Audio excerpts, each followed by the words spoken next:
प्रिय छात्रों, नमस्ते, शुभ संध्या। मैं देवेंद्र कुमार सिंह, संस्कृत प्रवक्ता, सरदार पटेल इंटर कॉलेज चिरगांव झांसी। प्रिय छात्रों, जो छात्र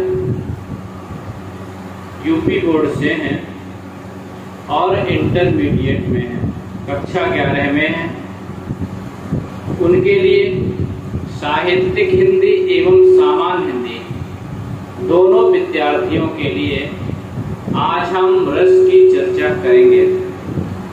पिछली 2 कक्षाएं आप लोग पढ़ चुके हैं। रस के प्रथम भाग में हमने 3 रसों को पढ़ा था, श्रृंगार, हास्य, करुण। दूसरे भाग में हम लोग पढ़े थे रौद्र, वीर, भयानक। और आज रस का अंतिम भाग होगा बीभत्स, अद्भुत, शांत रस। आइए समय को ना गंवाते हुए प्रारंभ करते हैं बीभत्स रस। बीभत्स रस की परिभाषा है, बीभत्स रस का स्थायी भाव होता है जुगुप्सा या घृणा। हमने परिभाषा बनाना बताया था कि विभाव, अनुभाव तथा संचारी भाव के संयोग से हृदय में स्थित जुगुप्सा नामक स्थायी भाव बीभत्स रस में बदल जाता है। फिर से सुनेंगे, विभाव, अनुभाव तथा संचारी भाव के संयोग से हृदय में स्थित जुगुप्सा नामक स्थायी भाव बीभत्स रस में बदल जाता है। या कोई ऐसी घटना देख करके, दृश्य देख करके हृदय में जो घृणा उत्पन्न होती है, वहां पर बीभत्स रस होता है। उदाहरण देखेंगे, उदाहरण से समझेंगे। को अतड़िन की पहिर माल, इतरात दिखावत, को चर्बी ले जोग सहित निज अंगन लावत, को मुंडन ले मान मोद कंदुक लौटारत, को रुंडन पे बैठ करे जो भार निकारत। बीभत्स रस का उदाहरण है, अर्थ जानेंगे। को अतड़िन की पहिर माल, अतड़िन माने आंतों की। कोई व्यक्ति किसी मुर्दे की आंतों की माला को बना करके पहने हुए है और इतना रहा, नाच रहा। कोई किसी व्यक्ति की आंतों की, मरे हुए व्यक्ति की आंतों की माला को पहन करके नाच रहा है। को चर्बी ले चोप सहित अंगन लावत, और कोई उस मरे हुए व्यक्ति की जिसकी चमड़ी सड़ गई है, ऐसी चमड़ी को पूरे शरीर में मल रहा है, मालिश कर रहा है। अंगन लावत, सभी अंगों में लगा रहा है। गौ मुंडन ले मानी मोद कंदुक लौटा, और किसी ने मूड़ माना होता सिर, किसी ने सिर को पा लिया है तो सिर को लेकर के उसने गेंद बना लिया। कंदुक माने गेंद, वह सिर की गेंद बनाए हुए खेल रहा है।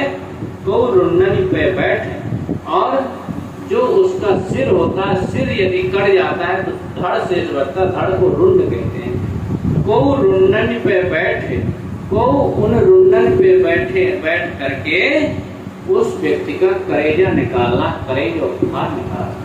यदि ऐसी हम कोई बीभत्स घटना देख लेंगे तो हमारे मन में घृणा उत्पन्न होगी। कोई व्यक्ति हमारे सामने किसी व्यक्ति की आंतों की माला पहन के आ जाए तो बहुत ही घृणा उत्पन्न होगी। हम वहां देख नहीं सकते, रुक नहीं सकते। कोई यदि सड़े हुए मांस की चर्बी को यदि अंगों में मल रहा है, वह हमारे सामने आ गया तो हम नहीं देख सकते, घृणा उत्पन्न होगी। कोई यदि किसी व्यक्ति के मूड को लिए आ गया, गेंद बनाकर खेल रहा है, या कोई हमारे सामने किसी व्यक्ति का कलेजा निकाल रहा है, फाड़ रहा है, तो घृणा उत्पन्न होगी, जुगुप्सा उत्पन्न होगी। इसलिए वहां पर बीभत्स रस। आइए अब देखते हैं अद्भुत रस। अद्भुत रस की परिभाषा होगी विभाव, अनुभाव तथा संचारी भाव के संयोग से हृदय में स्थित अद्भुत नामक स्थायी भाव, हृदय में स्थित विस्मय नामक स्थायी भाव अद्भुत रस में बदल जाता है। फिर से सुनेंगे। विभाव, अनुभाव तथा संचारी भाव के संयोग से हृदय में स्थित विस्मय नामक स्थायी भाव भी अद्भुत रस में बदल जाता है। या कोई आश्चर्यजनक घटना को देख करके हृदय में यदि विस्मय उत्पन्न होता है तो वहां पर अद्भुत रस होता है। उदाहरण से समझेंगे। उदाहरण है, गोस्वामी तुलसीदास जी लिखते हैं अपने प्रिय ग्रंथ, विश्व प्रसिद्ध ग्रंथ रामचरितमानस। वर्णन है बालकांड का। कौशल्या जी ने राम जी को लिटा दिया। जब राम जी छोटे थे, उनका बाल्यापन था, तो लिटाया, लेकिन कौशल्या जी ने देखा कि वहां राम नहीं थे। पीछे मुड़कर के देखा तो राम खड़े थे, और जब आगे देखा तो भी राम खड़े थे।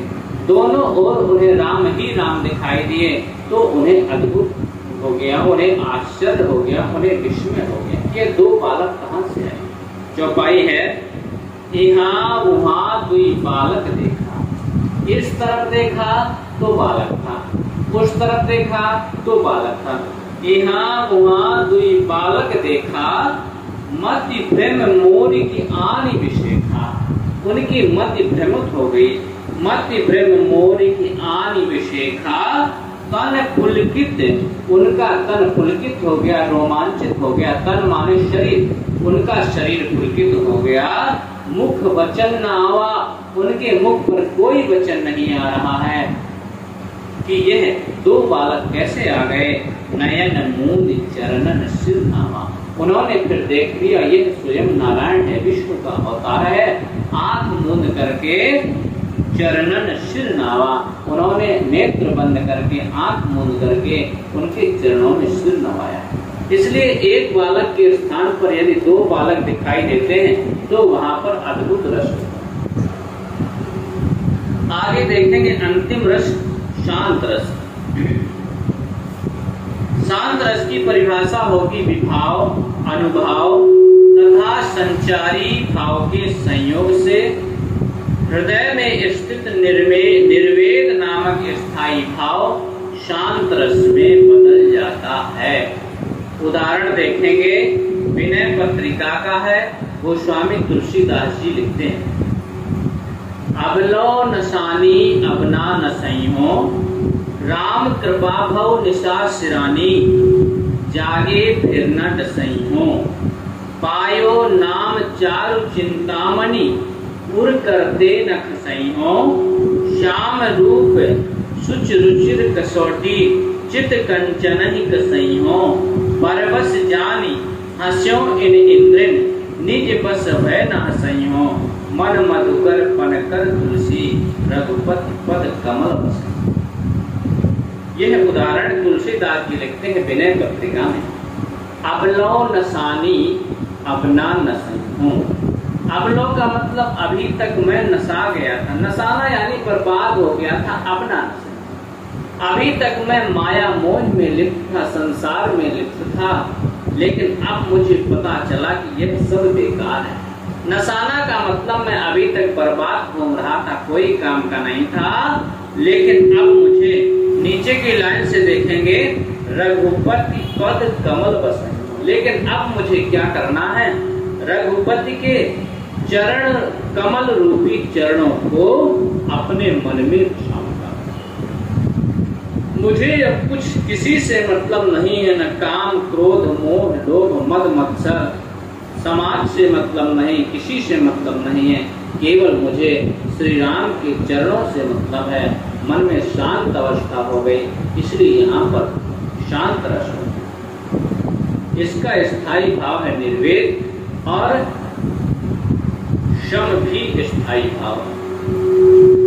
अबलो नसानी अबना नसइहो, राम कृपा भव, मेरे ऊपर राम की कृपा हो गई। निशा सिरानी, निशा माने रात्रि, रात्रि बीत गई। जागे फिर न दसई हो। अब मैं जाग गया है, अब मुझ पर यह माया मोह लिप्त नहीं होगा। पायो नाम चारु चिंतामणि, मैंने चारु माने सुंदर, चिंतामणि नाम प्राप्त कर लिया है।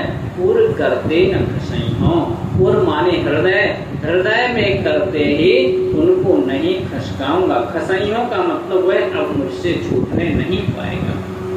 श्याम रूप सुच रुचिर कसौटी, उस श्याम रूप को, उस राम जी के श्याम रूप को रुचिर कसौटी चित कंचन कसई हो। मैं अपने सोने जैसे हृदय पर यानी चित कंचन कसई हो, अपने हृदय में कसूंगा, धारण करूंगा। परवश जान हस्यों के इंद्रिय, लेकिन मेरी इंद्रियां मुझसे परवश है। मेरी इंद्रियां मुझसे क्या है? मेरी इंद्रियां मुझसे परवश हैं, क्योंकि इंद्रियां बस में नहीं होती। इंद्रियां जब बहुत योग होता है, जब बहुत त्याग होता है, तब इंद्रियां बस में होती। तुलसीदास जी कहते हैं कि परवश जान हंस्यों इन इंद्रिय, लेकिन मैं इंद्रियों के ऊपर हंसा, परवश जान, क्योंकि यह इंद्रियां अब परवश हो गई। इंद्रियां मुझ पर काम नहीं कर रही, क्योंकि मुझे मेरे ऊपर राम की कृपा हो गई। इंद्रियां कौन होती हैं? हमारा दर्शन बताता है, वेदांत बताता, शांत बताता है कि 5 ज्ञानेंद्रियां होती हैं, 5 कर्मेंद्रियां होती हैं और एक उभय इंद्रिय होती है। कुल मिलाकर के 11 इंद्रिय। 5 ज्ञानेंद्रियां कौन कौन होती हैं जिनसे हमें ज्ञान प्राप्त होता है? स्रोत यानी कान, कान हमारी ज्ञानेंद्रिय सुनने का काम करती है। यदि हम कहें कि कान सुनना नहीं, तो कान हमारा कहना नहीं मानेगा, कान सुनने का काम करेगा। स्रोत त्वक, त्वक माने होती है त्वचा। यदि हमें सर्दी लगती है, गर्मी लगती है, ये सब चीज का एहसास होता है, तो उसका ज्ञान हमें त्वचा से होता है। स्रोत त्वक, स्रोत त्वक चक्षु, चक्षु माने नेत्र, देखने का काम नेत्र रूपी इंद्रियां करती हैं।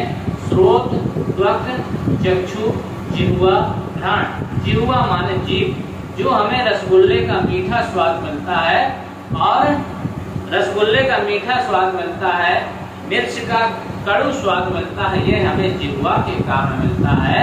घ्राण, घ्राण माने होती नासिका, जो सूंघने का काम करता है वह नासिका करती है। तो तुलसीदास जी कहते हैं मैं इंद्रियों के ऊपर हंसा, क्योंकि इंद्रियां अब परवश हो गई, इंद्रियों का कोई बस नहीं कर रहा। कर्मेंद्रिय होती है जिससे हम कार्य करते हैं, जैसे हाथ हो गए ये हमारी कर्मेंद्रिय, पैर हो गए ये हमारी कर्मेंद्रिय, मन जो है वह उभय इंद्रिय है। तुलसीदास जी कहते हैं परवश जान हस्यों इन इंद्रिय, निज बस है न हस्यों, मन मधुकर पन कर तुलसी। मन मधुकर पन, मेरा मन मधुकर यानी भौरा की तरह करके तुलसी पद कमल बसाइयों। जिस प्रकार से भौरा होता है वह कहीं नहीं जाता है, यानी कमल का इतना, कमल में इतना रम जाता है, जैसे सूर्य उदय होता है तो कमल खिलता है, कमल में बैठ जाता है। वह यह सुध नहीं होती कि सूर्यास्त हो गया, कमल बंद हो जाएगा, मैं भी उसमें बंद हो जाऊंगा। तो कमल में भौरा बंद हो जाता है, रात भर बंद बना रहता है, जब सुबह कमल खिलता है तो निकलता है। इसलिए कह रहे हैं मन मधुकर, मैं अपने मन को मधुकर बनाऊंगा और श्री राम के कमल रूपी चरणों पर बसाऊंगा। इसलिए यहाँ पर कौन सा रस हो गया? शांत रस। हमने 9 रस पढ़ लिए,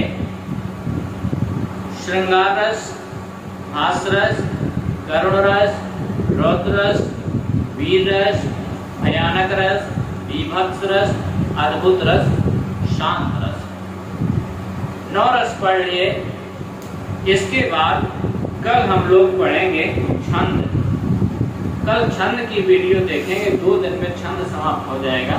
छंद के बाद हम लोग पढ़ेंगे अलंकार। इन वीडियो को बार बार देखना है, बार बार दोहराना, जिससे आपके रस तैयार हो जाएगा।